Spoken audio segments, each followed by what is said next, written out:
అందరికీ నమస్కారం. మీడియా మిత్రులందరికీ చాలా రోజుల తర్వాత, చెప్పాలంటే సంవత్సరాల తర్వాత గ్రాడ్యుయేట్ ఎమ్మెల్సీ ఎన్నికలప్పుడు ఇక్కడ తిరుపతిలో మీడియా మిత్రులతో అందరితో కలుసుకోవటం జరిగింది చాలాసార్లు.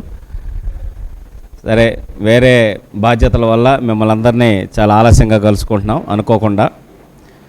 సో మొన్న అమరావతిలో తెలుగుదేశం పార్టీ కేంద్ర కార్యాలయంలో డిఎస్సి మీద జగన్మోహన్ రెడ్డి గారు ఆ రోజు మాట్లాడిన దానికి వ్యతిరేకంగా నేను, గౌరవ ఎమ్మెల్సీ రాంగోపాల్ రెడ్డి గారు మేము ఒక ప్రెస్ మీట్ పెట్టడం జరిగింది. దానికి ముందు కూడా తిరుపతిలో ఒక చర్చా వేదిక, ఎవరైతే డిఎస్సి ద్వారా ఉద్యోగాలు పొందారో ఆ అభ్యర్థులతోటి నేను, రాంగోపాల్ రెడ్డి గారు, అలాగే శాప్ చైర్మన్ రవినాయుడు గారు అందరం కలిసి కూడా ఒక ప్రెస్ మీటు, ఒక చర్చా వేదిక కూడా పెట్టాం. సో ప్రతి ఒక్క విమర్శకి ఆనాడు జరిగినటువంటి డిఎస్సి 2025కి సంబంధించి వాళ్ళు చేసిన ప్రతి విమర్శకు కూడా ఆధారాలతో సహా అటు అధికారులు, సంబంధిత డిపార్ట్మెంట్ అధికారులు వాళ్ళందరూ కూడా చెప్పడం జరిగింది. అయినా కూడా జగన్మోహన్ రెడ్డి గారు మొన్న ప్రెస్ మీట్ పెట్టి అబద్ధాలని, అవాస్తవాలని ఏ విధంగా చెప్పాడో మనం చూసాం. దానికి వాళ్ళ ఎమ్మెల్సీలు, ఆయన చంద్రశేఖర్ రెడ్డి గారు అయితేనేమి, కల్పలత గారు అయితే ఇంకా చాలామంది వాళ్ళ ఎమ్మెల్సీలు కూడా, టీచర్ ఎమ్మెల్సీలు కానీ వీళ్ళందరూ కూడా అబద్ధాలని ప్రజల మీద రుద్ది ఆందోళన క్రియేట్ చేసే పరిస్థితి చేస్తూ ఉన్నారు. వాటికి సవాల్ విసురుతూ మొన్న ప్రెస్ మీట్లో మేము చెప్పడం జరిగింది, దీనికి ఆఖరి ముగింపు పలుకుదాం. 15 రోజుల నుంచి మీరు చేస్తున్నటువంటి దుర్మార్గమైన పనులు చాలు. నేను, రాంగోపాల్ రెడ్డి గారు, అలాగే శాప్ చైర్మన్ రవినాయుడు గారు ముగ్గురు వస్తాం. తిరుపతిలో ప్రెస్ క్లబ్కి రండి, మీ దగ్గర ఉండే ఆధారాలు మీరు చూపించండి, ప్రతి దానికి మేము సమాధానం చెప్తామని ఈరోజు ఇంత డేటాతోటి ఇక్కడికి రావటం జరిగింది.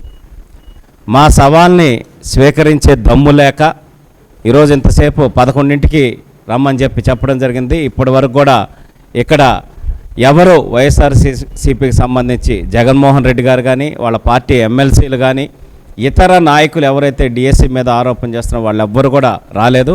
ఇప్పుడు కూడా ఇంకా కూడా కాసేపు మేము ఇక్కడ వెయిట్ చేస్తాం. ఇప్పుడు లైవ్ చూస్తుంటే స్థానికంగా ఎవరు ఉన్నటువంటి నాయకులు వచ్చినా కూడా మీరు ఆధారాలు తీసుకురండి, వాటిని చర్చించి మేము అది తప్పు అని నిరూపిస్తాం. అది నిరూపించలేకపోతే మేము రాజకీయాల నుంచి శాశ్వతంగా తప్పుకునేదానికి కూడా సిద్ధమని కూడా మళ్ళీ సవాల్ విసురుతున్నాం.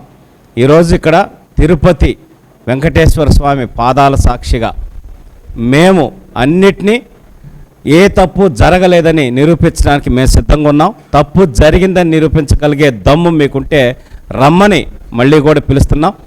ఈ రోజుతో కనుక ఇంకా చర్చ ఆపకపోతే మిమ్మల్ని వదిలిపెట్టే సమస్య లేదు.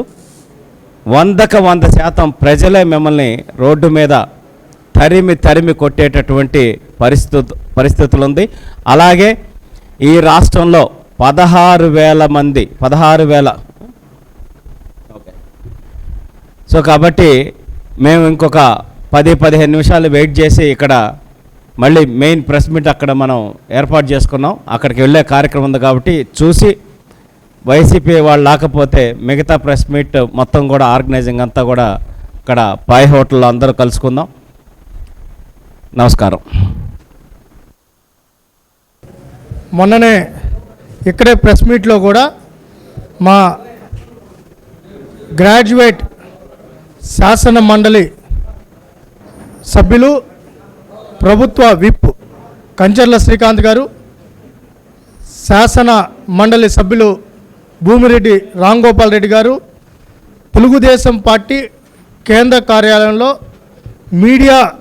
రాష్ట్ర మీడియా ప్రతినిధుల ముందరనే సవాలు విసరడం జరిగింది. ఆరోపణలు కాదు, ఆధారాలతో రండి. రాజకీయ పార్టీలు అన్నాక బురద జల్లే పనులు మానుకొని నిరుద్యోగులను ఇబ్బంది పెట్టే పని కాకుండా, టీచర్స్ని ఇబ్బంది పెట్టే పని కాకుండా అర్థవంతమైన చర్చలోకి పాల్గొందాం. నిజంగా మీ దగ్గర ఏమున్నాయో రమ్మని చెప్పి ఇప్పటికే మా అధికారులన్నీ కూడా చెప్పారు. దాని మీద ఆ రోజు స్పష్టంగా కేంద్ర కార్యాలయంలో మా గౌరవ ఎమ్మెల్సీలు అక్కడ అనౌన్స్ చేయడం, పబ్లిక్గా అనౌన్స్ చేయడం. దాని తర్వాత నేను కూడా ఒకవేళ విజయవాడలో చెప్పినారు మాకు తిరుపతి దాకా వినపడలేదు, రాయలసీమకి వినపడలేదు అంటారేమో అని ఆ విషయాన్ని కూడా విఘ్నులు, మేధావులు, ఎందుకంటే సమాజంలో మేమేం చెప్పిందైనా ఏం చేసేదైనా మీ ద్వారానే కొన్ని లక్షల మందికి అది వెళ్తుంది.